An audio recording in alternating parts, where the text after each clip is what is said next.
Hello students. कल के जो वीडियो थे उन वीडियोस में हमने संप्रभुता का टॉपिक लिया था। संप्रभुता या प्रभुता या सर्वोच्चता।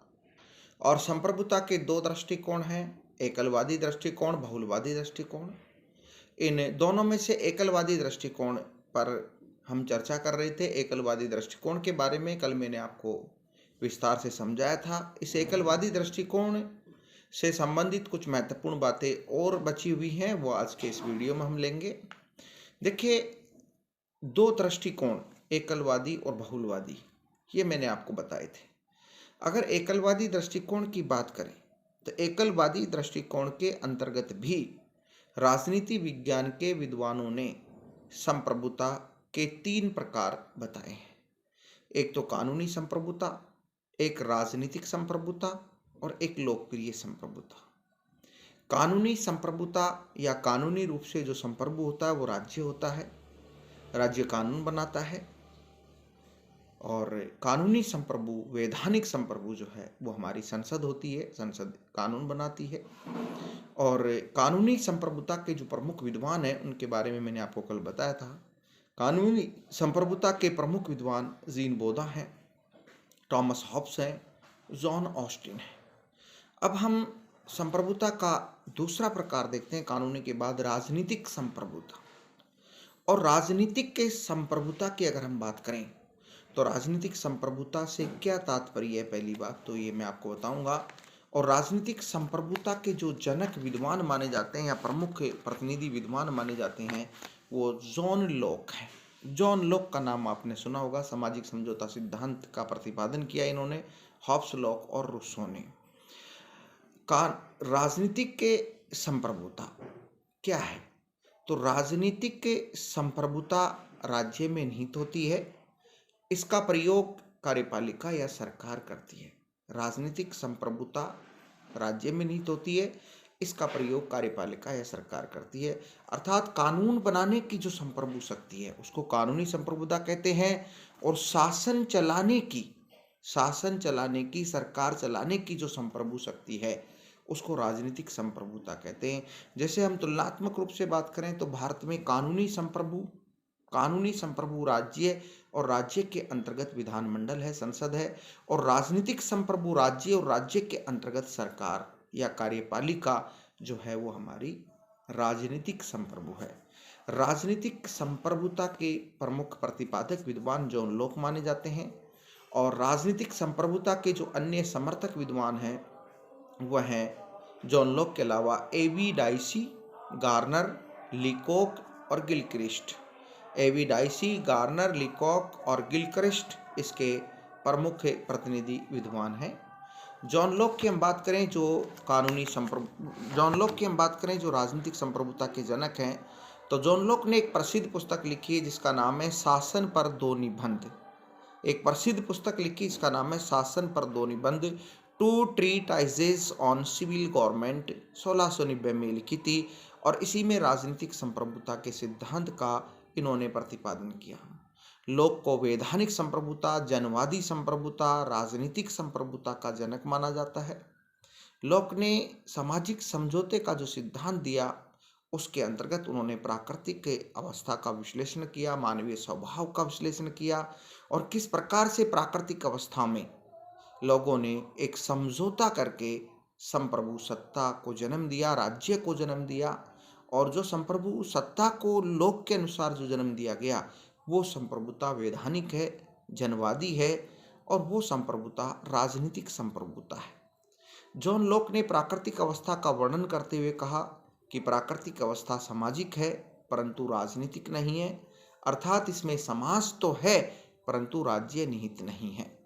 अतः लॉक ने कहा कि प्राकृतिक अवस्था में कार्यपालिका, न्यायपालिका, व्यवस्थापिका जैसी कोई संस्था नहीं है तथा प्राकृतिक कानून अस्पष्ट हैं।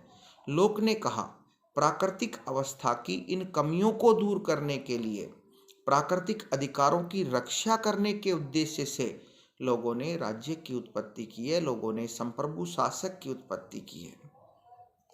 और इसके अंतर्गत लोग ये भी बताते हैं कि प्राकृतिक अवस्था में लोगों ने दो प्रकार के समझौते किए। पहला जो समझौता किया वो एक स्थायी समझौता किया, जो आपस में समाज के व्यक्तियों ने किया, और आपस में समाज के व्यक्तियों ने मिलकर एक समझौता किया जिसमें राज्य की उत्पत्ति होती है, या जिसमें उन्होंने राज्य की उत्पत्ति की। तथा दूसरा समझौता जो कि अस्थायी समझौता है, वो समाज के लोगों ने शासक के साथ मिलकर किया, और समाज के लोगों ने शासक को शासन करने की संप्रभु शक्तियां प्रदान की दूसरे समझौते के अंतर्गत, और इसको अस्थायी समझौता माना गया। लोक ने कहा कि राज्य विधानमंडल का प्रतीक है, यह अस्थायी रूप से काम करता है। राज्य विधानमंडल का प्रतीक है, ये कानून बनाता है। राज्य या शासक अस्थायी रूप से काम करता है, क्योंकि जनता इसको पद से हटा सकती है। अर्थात अगर देखा जाए तो जॉन लोक का ये मानना है कि सरकार कार्यपालिका की प्रतीक है तथा यह विधानमंडल के प्रति उत्तरदायी होती है। जॉन लोक को संसदीय शासन प्रणाली का जनक भी माना जाता है, और जॉन लोक ने यह कहा कि शासक जो होता है, संप्रभु शासक, उसका चुनाव जनता विधिवत रूप से करती है, और यदि संप्रभु शासक जनता के अधिकारों की रक्षा नहीं कर पाता है, प्राकृतिक अधिकारों की रक्षा नहीं कर पाता है, तो जनता को यह अधिकार है कि वो उसे हटाकर किसी दूसरे व्यक्ति को अपना शासक चुन दे, अर्थात संप्रभुता का हस्तांतरण कर दे। इसलिए इसको वैधानिक संप्रभुता या राजनीतिक संप्रभुता कहा जाता है। तो ये राजनीतिक संप्रभुता का जो सिद्धांत है वो जॉन लोक के द्वारा दिया गया। अब हम लेते हैं तीसरे प्रकार की संप्रभुता, लोकप्रिय संप्रभुता।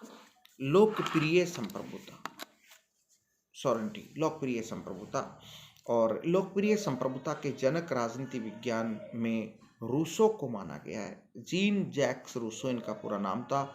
रूसो लोकप्रिय संप्रभुता के जनक हैं, प्रतिपादक हैं। रूसो के अलावा जो इसके अन्य समर्थक हैं वो है सिसरो, मार्सिलियो ऑफ पैडुआ और अल्थूजियस। सिसरो इसके अन्य समर्थक विद्वान माने जाते हैं।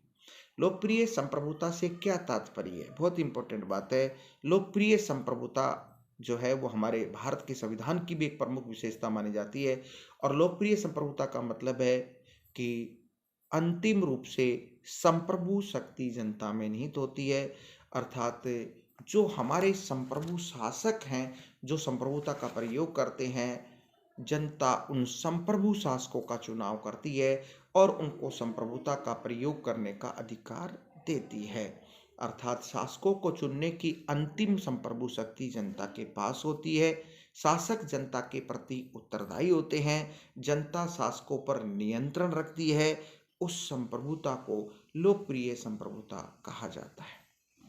रूसो ने लोकप्रिय संप्रभुता के जो अपने विचार हैं वो अपनी प्रसिद्ध पुस्तक सामाजिक समझौता, सोशल कॉन्ट्रैक्ट नामक एक पुस्तक लिखी रूसो ने।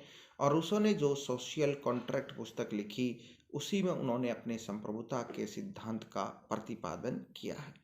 रूसो ने कहा कि प्राकृतिक अवस्था में व्यक्ति जंगलों में रहता था, कंदमूल खाता था, शांति प्रियता आदर्श बर्बर था, लेकिन सभ्यता के विकास ने व्यक्ति को बर्बर बना दिया। बर्बर था लेकिन सभ्यता के विकास ने व्यक्ति को पूर्णतः बर्बर बना दिया। आदर्श स्थिति खत्म हो गई। रूसो ने कहा कि सभ्यता एवं संपत्ति के विकास ने लोगों को असुरक्षित कर दिया। अतः समाज के लोगों ने एक समझौता करके अपनी सुरक्षा के लिए संप्रभु शक्ति का जन्म किया, या संप्रभु राज्य की उत्पत्ति की। संप्रभु शासक या संप्रभु राज्य की उत्पत्ति लोगों ने की, तथा उस संप्रभु शासक को अपने ऊपर शासन करने के पूरे अधिकार दे दिए। रूसो ने सामान्य इच्छा का सिद्धांत भी दिया।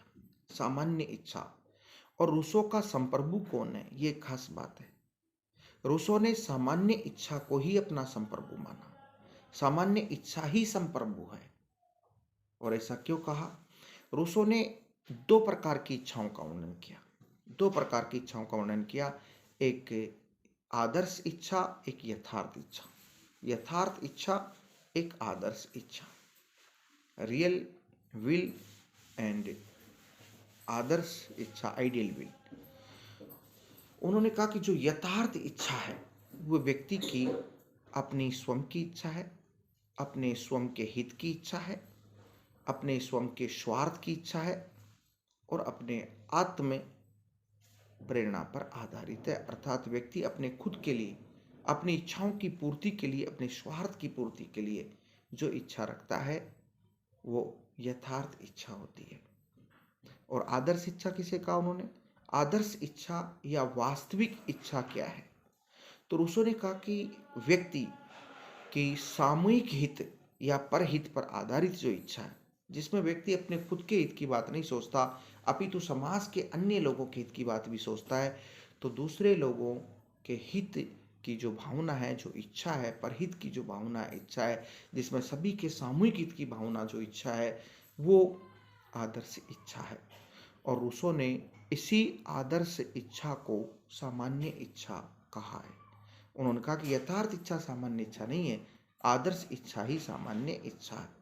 और रूसो ने कहा कि जो ये सामान्य इच्छा है, जो सभी लोगों की सामूहिक हित की इच्छा है, परहित की इच्छा है, दूसरों के हित की इच्छा है, यही हमारा संप्रभु है, यही संप्रभुता है, संप्रभु शासक है।